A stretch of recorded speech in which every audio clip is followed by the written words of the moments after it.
So this PC here is quite unique, and ultimately you'll get to see what makes this thing tick here in this video.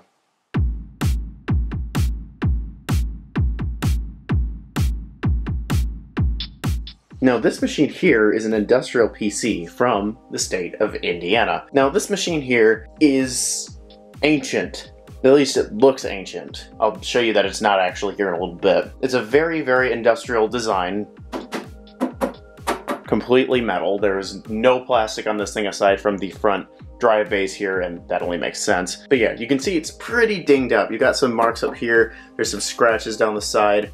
This thing was well loved, and it is an awesome computer. So this machine initially was designed for putting in external hard drives, at least from the looks of it. My guess was that they were probably using this to store data from the people who went through the tolls. But that's all that was on there. These were in the other slots, these just front brackets here, which are also made of metal. But I opted to replace that with something that was quite a bit more useful to me. So at my workplace we have a ton of different parts, so what I ultimately decided to do was I replaced the hard drive thing with just some other drives here. A DVD drive that matched the front case, it's IDE, a floppy drive that's 5¼ inch, and a floppy drive that is 3½ inch.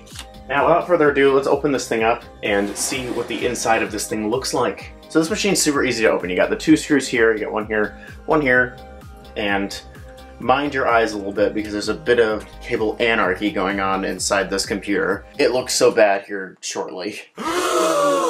Now the inside of this machine is nothing terribly special.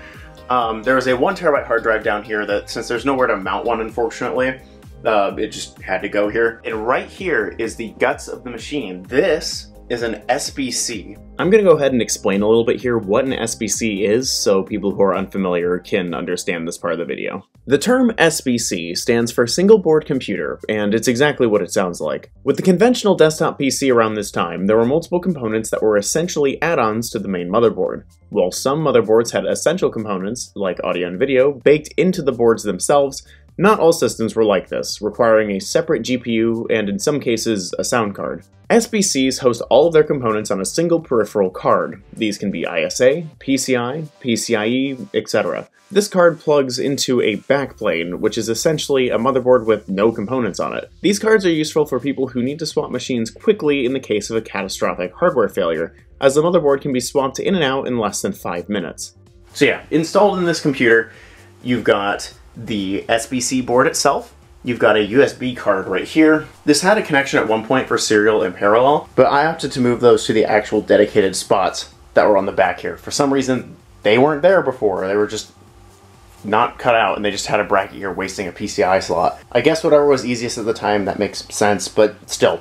So I've opted to move these here. They look much better that way, and now there are actual ports in those spots. Now you can see there's actually a lot of missing brackets here. We will address that here in a moment because I got some cards to throw in this thing. Since this isn't a conventional PC, there's nothing on the back here. This is just the SBC board here, which has S-Video, VGA, Ethernet, and serial, which also means there's another serial port right here. There's no USB ports on the SBC itself. There's a header on the board for that. And you've got the ports here that's on a USB card, which then this attaches to, which these are already in the machine.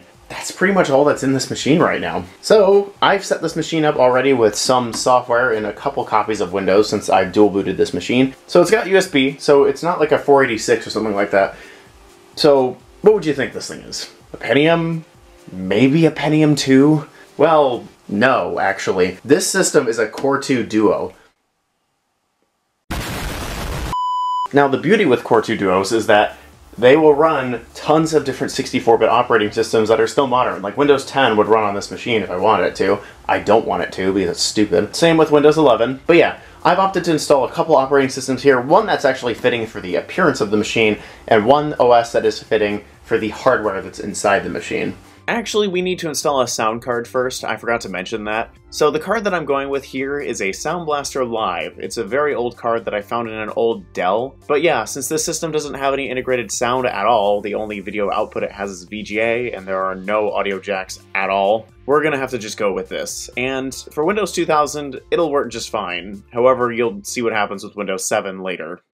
So you can see here is the computer setup. I have some older peripherals here, such as a PS2 keyboard and a serial mouse. So let's turn it on. And you can immediately hear the fans revving like crazy, because this computer, for whatever reason, just revs the fans up all the way. And no, you can't turn it off. It does this even while it's asleep, so that's cool. Now let's boot into Windows 2000 first, since I know the driver will work just fine with that. So I went ahead and tried to snag drivers for this sound card. A tool that I commonly use, Snappy Driver Installer, has a driver that usually works with this thing, in my experience. I connected my PC up to my home server and opened SDI, but when the driver installed...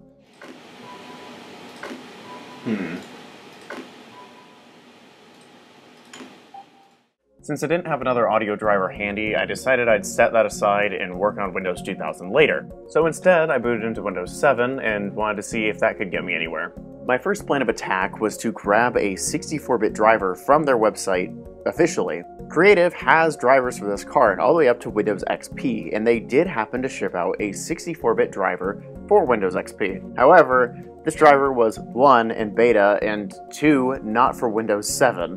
And I've heard that the driver didn't work, but I couldn't even get that far because the drivers were delisted from their website. The same day I was recording this too. I had checked the day before and I saw, oh, the drivers are up. I can just grab them tomorrow when I go to work on this project. And the drivers were frickin' gone. So after about an hour of searching on the internet for the drivers, I couldn't find anything. Instead, I decided to try an alternative driver. This project here, known as KX Project, aims to make drivers for these older sound cards for newer operating systems, and that included my card. However, when I tried to install it, I couldn't really get anywhere with that, and it just gave me a code 10 in Device Manager.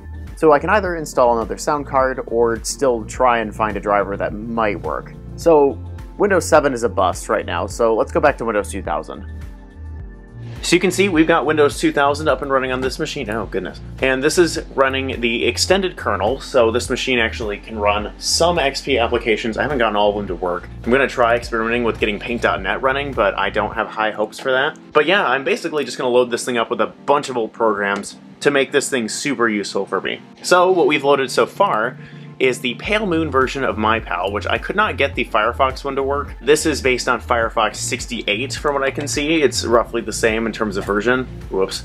It just looks a little older. I've loaded iTunes 4 on this computer as well. I was going to do a newer version of iTunes since with extended kernel you can actually get iTunes 12 working on this thing. But I didn't need something that new running on 2000, and I also just like the aesthetic of older iTunes, so that's what I went with. I also installed Bejeweled Twist. Now this computer actually has some issues and it will crash when I try to open this, so I'm not gonna open this. But another game I got working is Flux. I'm gonna do this because I know there's a song on here that is not copywritten. But yeah, this works perfectly fine. It actually runs really well too, which makes sense. It's an old... Alright, let's try that one more time. I will not claim defeat. And I lost again! That's basically all that I got installed, along with a couple portable applications like Rufus, and a utility that I use that allows you to write floppy images to disks, or the other way around, which I haven't found a utility that does that yet. This utility will let you write to disk images from floppy disks. And then we just got Rufus. Since this device does have USB, I figured it would be useful. I hope to get Paint.net running on here, but it keeps giving an error saying it requires XP. I'm going to see if I can get around that since I have extended kernel. The Windows 7 side of things we will be getting to later, and by that, like I said, I'm going to be destroying the partition because I already have a PC running Windows 7, and that is my Optiplex 990. That machine that I got a while ago that I have yet to make a video on has Windows 7 installed. I haven't used it much because the drivers aren't configured yet, but I do have Windows 7 on that machine.